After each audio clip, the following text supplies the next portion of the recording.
What's up guys, how you doing today? It's Anger Roleplay, early in the morning as usual guys. Today I want to present you the build that I've been working on for the last 2 weeks.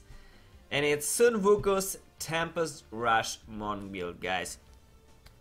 And first now I wanted to say that I like optimizing, builds that no one plays. I like taking the unpopular build and just maximizing them to the max crazy potential, absolutely squeeze everything from them. That's what I like to do guys, and this is exactly what happened with this build. And I will go a little ahead and I will say that I cleared 82 with this build, Great Rift 82, and I believe that this is the highest Great Rift in the world cleared with Tempest Rush guys, because now I checked the data and people were clearing at 70, 75 max, but 82 and 75 is a huge amount of difference, and I could go as far as 83 or even 84 if I could fish for a lot of time. It's not a big problem, I just don't have the time to spend so much in fishing. So 82 is where I stopped, and at the end of the video you will see this clear, which is absolutely insane. This was in the last second Reef Garden kill. It was just crazy clear guys. So first of all, why no one plays Tempest Rush guys? Why no one plays Tempest Rush? First of all, it's pretty damn squishy, like Sunwuko said, is damn squishy. Sunwuko's LTK is damn squishy, one of the most frustrating setups I've ever played in my life.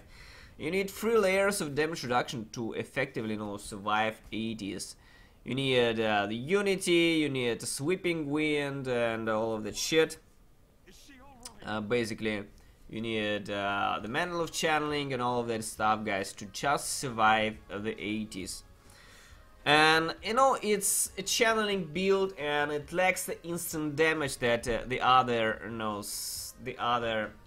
builds provide, like the Generator Monk or the LTK, when you just spend your spirit and do damage. This you channel, you gather stacks, because we use the flurry. It's the best DPS Tempest Rush rune out there. We gather stacks.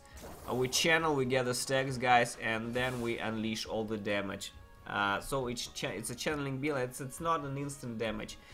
If we compare it to some other builds, I would say that it's a mixture between the Exploding Palm Monk and somewhere maybe like the non-bomb Tornado or something in the middle, because you channel a lot, you run around, gather stacks, and then you explode it on your cold rotation of Convention of the Elements. So this is where you do all your damage.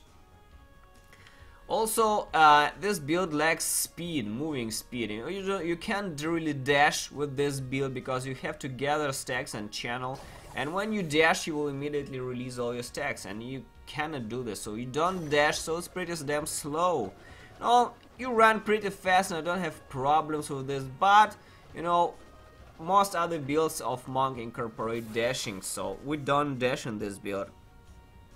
Also, it's very problematical to play because, like I said, it's a channeling build, and basically when there are mobs with knockbacks or jailer or vortex, they all spoil our channeling. And there's a lot of mobs with knockbacks guys, and a single knockback by some grotesque or Hulk or any other monster, or the maidens or anything like that, and they just spoil all our channeling stacks and we lose all our damage. So it's very problematical to play, because there may be a huge waste of time and DPS if you get just the wrong mobs or wrong affixes. Also, we can't absolutely kill Juggernauts. It's a fucking waste of time, because we have to blind the enemies for them to take increased damage from our Tempest Rush, just like the Hermidine, and we can't just fight Juggernauts at all. Also, another problem is all maps with the doors in them, like the Corvus maps or the dungeon maps from the first act, where we can actually press on the door to open it. It's just absolutely impossible to play. We just leave the game absolutely immediately when we see that map, just leaving the game immediately. And also it's pretty damn hard to execute that build. You know, it's even harder than the EP monk build, where you have to set up all your things correctly and then do damage on the cold rotation. This is placed like very close to the inner CP build, but it's harder because you have to gather stacks, you have to maneuver around the mobs, watch for these fixes, watch for the knockbacks, well, watch for a lot of things that you have to blind enemies, and only then you can wait for cold rotation of the elements and just unpress the Tempest Rush and do all damage.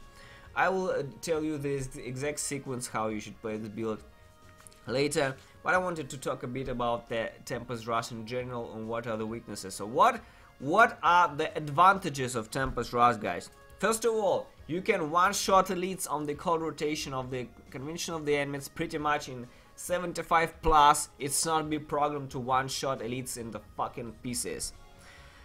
Now it's the only channeling mobbing, and this game really lacks channeling builds. Like, there's not much of them left in the game, so I really like channeling builds.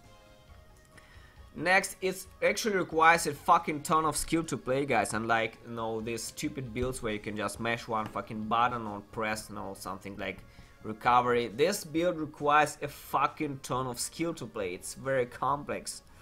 And also you can speed farm in lower tournaments with no big problem with this build completely. Like, I also have listed the setup for Torment 6 to Torment 10 speed farming. On the high tournaments I do not recommend Torment 13 because the mobs just, you know, have so much toughness there that they just die too slow.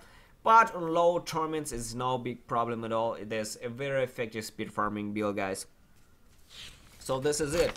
Now let's go over the gear, guys. Let's go over the gear and I will show you then how you should play this. So first of all, it's a full 6-piece Sunwuko set, guys.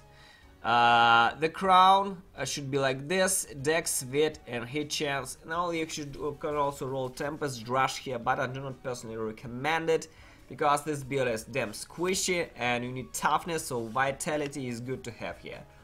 So and wit, crit chance. The shoulders: dex, wit, all res, and area damage. No need for CDR, just area damage, maximum toughness, guys.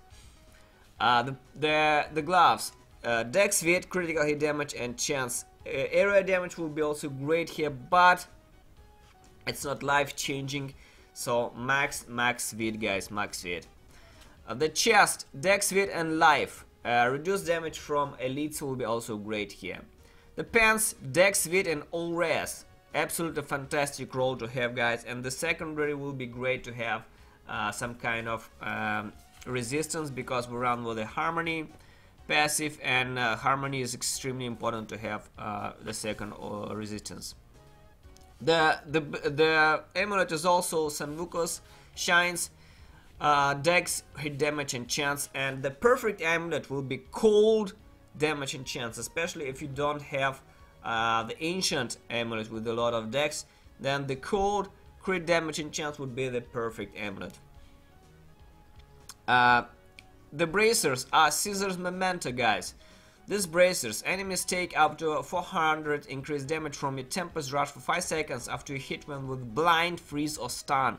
And we use blinding flash to blind the enemies. So when we blind the enemies, we then on the cold rotation of the fire of the convention of the elements. These bracers provide us a lot of increased damage, guys. And the roll should be cold, dex, wit, and hit chance. The weapon is balance, just maximum damage, and I prefer life per hit here, guys, because you have to recover somehow when you maneuver, run around. It's just like lone bomb unit recovery. So the perfect roll should be damage, dex, life per hit, and Tempest Rush maximum damage. It can roll up to 200% maximum Tempest Rush damage, guys. And also taking out of legendary power. When your Tempest Rush hits 3 or fewer enemies, it gains 100% critical hit chance, so that's a lot of crit chance against single target, guys. It's very good. The boots are the Cronus boots. Dex Vid, All Rest, and Tempest Rush damage. Now here we can roll Tempest Rush. It's very good here to have. These boots give us 2 Mystic Allies, and we use the Air Ally for Spirit Generation. So that's very good. We double our Spirit Generation, and not 4 but 8 Spirit per second with 2 Mystic Allies, guys. As for the belt, Kishira's Soul, Dex Vid, All Rest, and Life is what you need here. Sweeping Wing gains 2 stacks every second and does not deal damage to any enemies. This basically a thing why we never drop our stacks. Like here we get immediately 2 stacks, and we can run around, and these stacks they never drop. Absolutely, they never drop. It's not a problem. See, they never drop. We don't need Vengeful Wind, guys. We don't need Vengeful Wind. Now a couple of notes about Vengeful Wind. Why we don't need Vengeful Wind, guys? Because Vengeful Wind only increases the 4-piece bonus damage, and I checked the calculations, and with 11 stacks of Sweeping Wind we get around 1.5 billion damage from the 4-piece bonus, and without Vengeful Wind we just get a half of that, so it's around 600 million. It's very small amount of damage. It's like tiny, 1 billion in this game is nothing. And exchanging the furnace in the cube for Vengeful Wind is completely fucking pointless. It's just a massive amount loss of damage to elites, and we only kill elites in this build, so we need elite damage. Absolutely nothing else. It's absolutely super important to have furnace in the cube. Now what else? Another ring is the Unity. It should be a hit damage chance and increased damage against elites. Why Unity and not the Obsidian Ring of the Zodiac? Because we need more damage to elites, so we just kill elites in this build. And Obsidian Ring just rolls with the fixed 4 stats, and if we reroll it we will have hit chance, CDR, and attack speed, and we really don't need anything of that. We just don't need CDR, we don't need attack speed really. We need elite damage and max damage, as max as we can get. So Unity here must be equipped. And the second ring is Conviction of the Elements, preferably with the area damage. We don't need CDR, we don't need anything else. If you don't have CDR, main stat is fine, but if you have area damage, is absolutely great to have, guys. So area damage is here. Now a couple of things about the cube. In the cube we need the furnace to kill elites. This is basically increases our damage to elites by 50%. This is mandatory, no options here. Mantle of Channeling is exceptionally good to have in the cube for maximum damage and damage reduction. This is better than the Hexing Pants, absolutely. And another ring in the cube is Obsidian Ring of the Zodiac. Basically with this ring we refresh all our Epiphany and Mystic Ally very fast. When we damage the mobs, all this skill starts refreshing really fast, and this is absolutely fantastic ring for all channeling skills. Absolutely mandatory, guys. Now let me check this stuff. What can be used in the cube as well?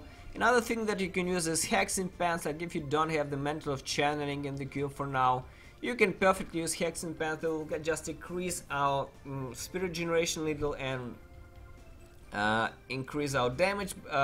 It's an additive DPS buff, adds to the sheet damage, but Mantle of Channeling is a multiply and it's better here.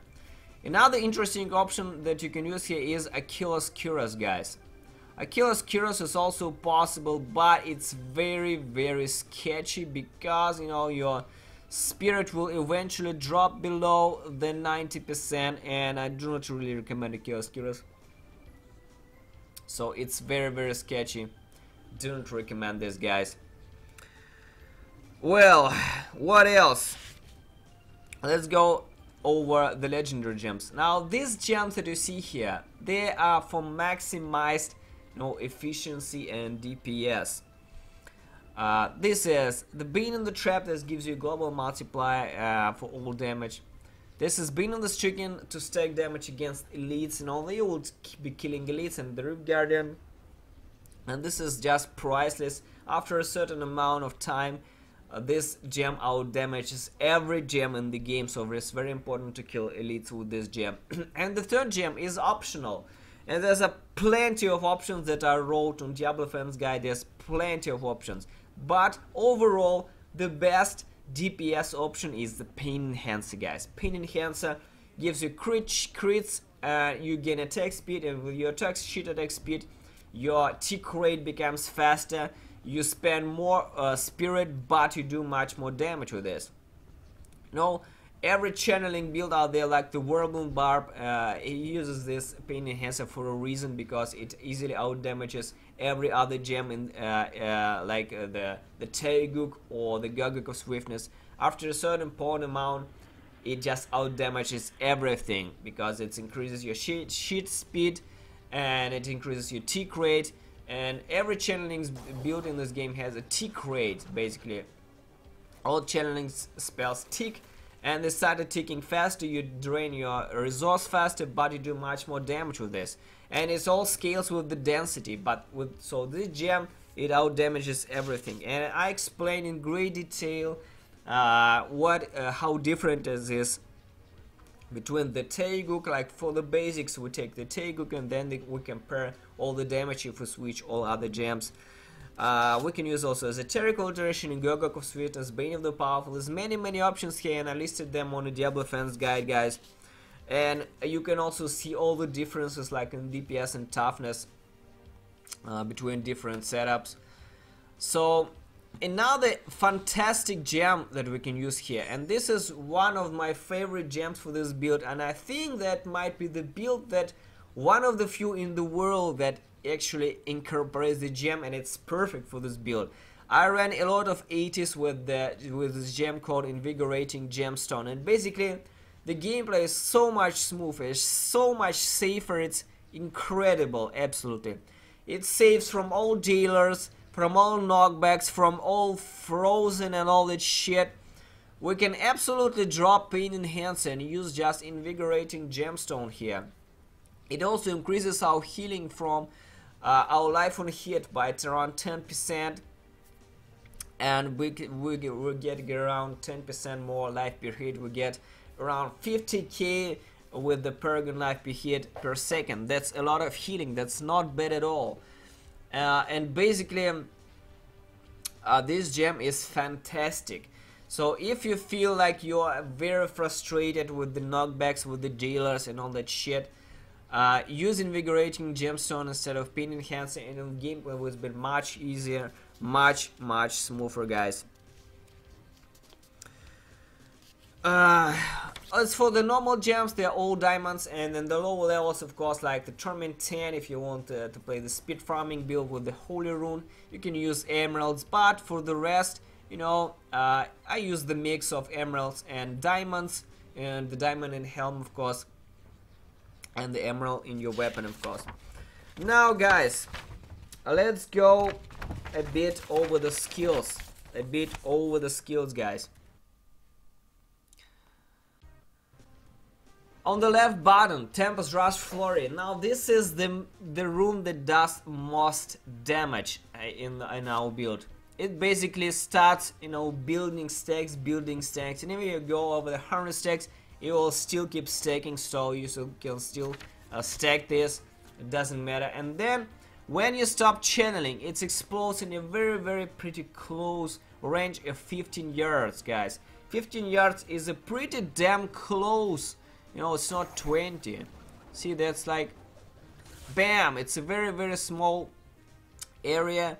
So keep in mind that you need to explode very close to elites, and for yellows it's not a big problem, but when there's blues around and there's 4 of them, no, I don't like fighting blues for that reason, because it's very hard to one-shot them all, and it takes much more time to kill blues than yellows.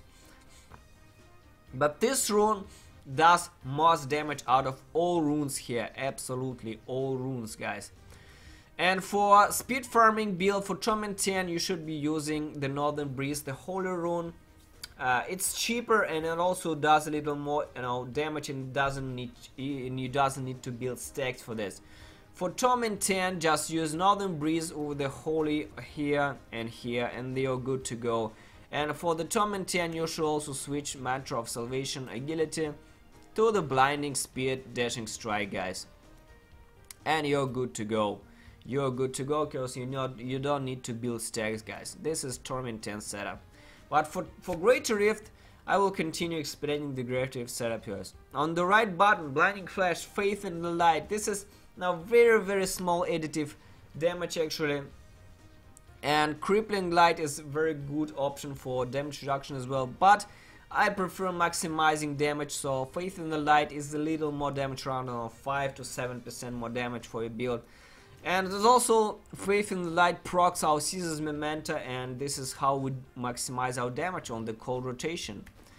On the first button, Sweeping Wind, Inner Storm, this generates spirit for us, guys. This generates spirits, and super important for spirit generation. And when we have all our stacks up, Epiphany and Sweeping Wind and 2 Mystic Allies, so we basically cast Tempest Rush for free, guys. I will explain you. So here we go, we start channeling. See, we're just casting for free, we do not spend anything at all, it just doesn't drains. Now when the Epiphany runs out, we start draining a little, you will see that. See that Epiphany wears out, and we're starting draining a little, but our Mystic Ally almost refreshed. And bam, we are full again, basically. And this is how we do it, guys. So we never run out of spirit with this setup. On the second button, Mantra of Salvation Agility. Now this is just for damage reduction. We can't use Dashing Strike because when we dash, we immediately lose all our Tempest Rush stacks. So we need to use the passive, some kind of damage reduction. And Mantra of Salvation Agility is the perfect setup for this. On the third button, Mystic Ally, Air Ally. So basically, like I said, this gives us 4 spirit regeneration per second. And with the Cruder's Boots, we have 8 spirit per second. And this is super important.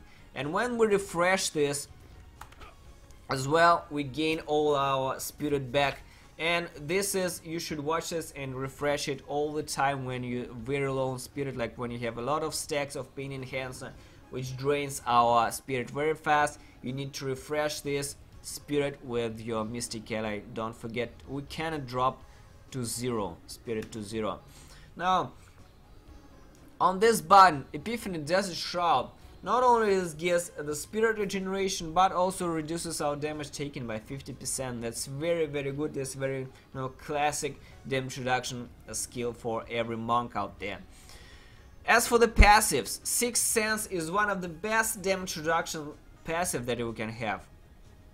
Another decent option here is let me tell you what is this. Another decent option is Transcendence. Transcendence will provide you a little more recovery. So instead of Sixth Sense, I ran with Transcendence for quite some time, and it was not bad at all, especially when you have a lot of health bonus on you. It's not bad. Relentless Assault is the best DPS passive here for this build. It's a great multiplier, very must have. Beacon of Eden for CDRs, absolutely great as well. No, we don't really need a lot of CDR for this build, but an extra CDR is also good because the faster we refresh Desert Shroud is better. Harmony for another layer of damage reduction and mitigation. Be sure you have secondary resistances on all of your gear for the Harmony to work better. And there is one DPS passive that is absolutely fits perfect in this build, and this is the Seize the Initiative, guys. Seize the Initiative increases your attack speed by 30 for 4% when you deal damage to enemies below 75% life. And we basically all the time will have this buff, but attack speed will drain our spirit faster, much faster, guys. And especially when the Pain Enhancer stacks will drain our spirit even much more faster, and it just becomes a bit of overkill in my opinion. And also Without the sixth sense, it's so much harder to play because it's quite a big amount of damage reduction, quite mandatory. But for lower tournaments, for lower grade chiefs like 70, 75, if you want an damage overkill, use Seize the Initiative instead of Sixth Sense or Harmony. It's absolutely great. Beacon of Eater, I don't recommend replacing it, guys. Now, how do you play this build? So, what is the sequence? You will see it on in the Great Leaf Clear at the end of the video, but I will explain it to you guys. So, just when you enter the rift, press your Sweeping Wind. Build 3 stacks of Sweeping Wind for you. Start running and gathering your stacks, guys.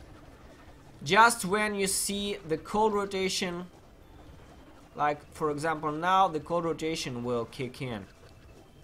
Blind the enemies and then immediately unpress the left button. Just unpress. This is like you are channeling, and then bam, you unpress. So on the cold rotation, you should be right clicking and blinding the enemies, like here. Bam, I blinded them and then I immediately unclicked the Tempest Rush and released all my stacks. So this is how it works, guys. Build your stacks during the free rotations, and on the cold rotation, right click, blind the enemies and unclick the left button and release the Tempest Rush stacks. And basically everything must explode, guys. This is how it works. You know, it sounds pretty easy, but it's so easy to mess up, like you forget to blind, or you unclick a little earlier or even later, or you right click and blinded the enemies, but you were not in time because the rotation already ended. There's so many, many ways to mess up this sequence, so it's quite damn complicated, guys.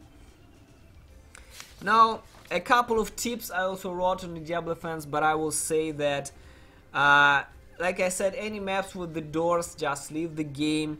Also, don't take the speed pylon at all. Speed pylon is just fucking useless. It will just drain your, it will increase your tick rate by a huge amount, but it will drain your spirit very fast. And not only that, but it will also cause some kind of stuttering. I start to stutter. I start, the animation becomes cranky. I think that might be, some kind of animation bug, and it's very easy to drop your stacks with the speed pylon, and it's not recommended at all. Also, I do not really recommend storing your damage for 2 rotations of Convention of the Elements. Just release that on the cold rotation all the time, because you need to also kill your trash mobs periodically around the elites, or you'll get wrecked, guys. And also, if you channel for too much time, there is a higher chance that something will happen, like an occasional knockback, and you'll just lose your stacks, and it will be a great amount of time wasted, because you do not really want to waste your time and dropping stacks, guys. This is not good at all. So this is it, guys. This is the build. And I also wanted to mention that I cleared 82 with this build, and I think that the only thing that stops me from progressing higher is my DPS. Like, see, I don't have the Ancient Unity, I don't have the Ancient Bracer here, and my augments is just 75 levels. Unfortunately, they're very low, and my DPS is very low. The balance is pretty damn low. It's 200 DPS lower than it can be, and it can be 4 and 4k DPS, but just 4 and 2, so just a lot less damage than it can do. And basically my paragon is very low as well, but if I have 1,000 more paragons, I could clear around 85 and 87 even with this build. It's just insane. But I started to have problems at around 83 or 84, because this build, you just need to kill elites, and you need a ton of density, you need a ton of elites on every level.